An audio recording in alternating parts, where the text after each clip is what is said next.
એક વિદ્યાર્થી ગ્રેજ્યુએટ એને પ્રાપ્ત કર્યું અને પછી છે નોકરી માટે 6 મહિના સુધી છે પ્રયત્ન કરે છે, નોકરીનો મેળ પડતો નથી. એન્જિનિયર થયેલો, સારામાં સારી કોલેજમાં થયેલો, પણ હવે ઘણી વાર શું છે, ભરાવો હોય, મળવી જોઈએ ને, તો નોકરી નથી મળતી.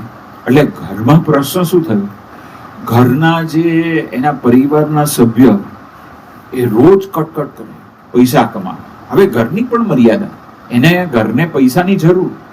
હવે ભાઈ એટલે દીકરો કે એના માતુશ્રીને, એના પિતાશ્રીને, એના ભાઈ બહેનને કે બધું હું પ્રયત્ન કરું છું, પણ ઇન્ટરવ્યુમાં એ સિલેક્ટ નથી થતો, અથવા ઇન્ટરવ્યુ માટે અમે એપ્લાય કર્યું બોલાવતા નથી, હું શું કરું?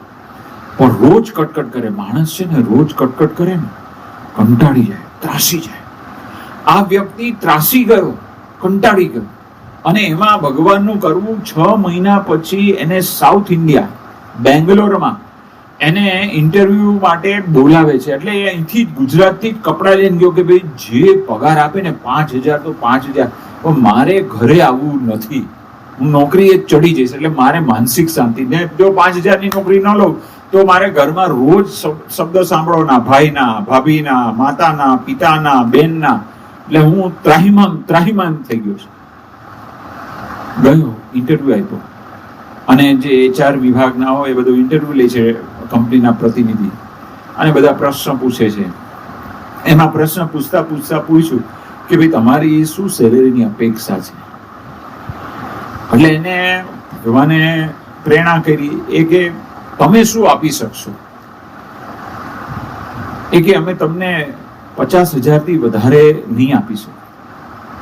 એ કે આ મોઢું એકદમ ઉદાસ કરે, હા કઈ વાંધો નહીં, ચાલશે. આમ 2 મિનિટ આમ થોડું મૌન લ્યો. હા વાંધો નહીં, આઈ એમ એક્સેપ્ટ એમ કરીને છે. તો ઓલો સામે કહે છે કે ક્યારથી જોઈન થયો?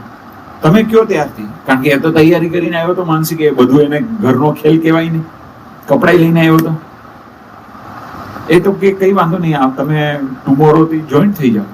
Yes okay.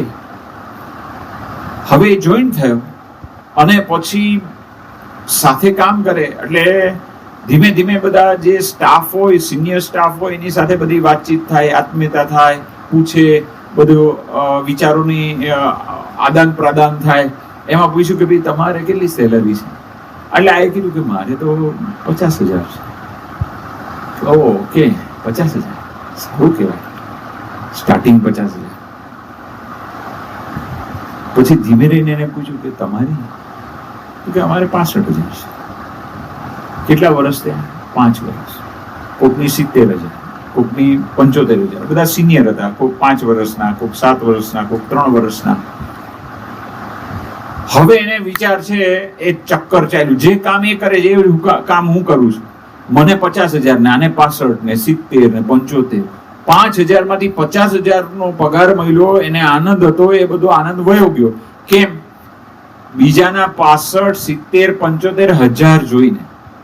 બસ એને જેટલી તમે એને સમય કાઢ્યો છે નોકરીમાં, એટલો સમય તમે કાઢો તો બીજાની આપણે આ નોકરીમાં એની બુદ્ધિનો સ્વીકાર કરી શકતા નથી, એની સિનિયોરિટીનો આપણે સ્વીકાર કરી શકતા નથી. સીધી સરખામણી, અને સરખામણીમાં દુઃખ ગમે ત્યાં જાઓ.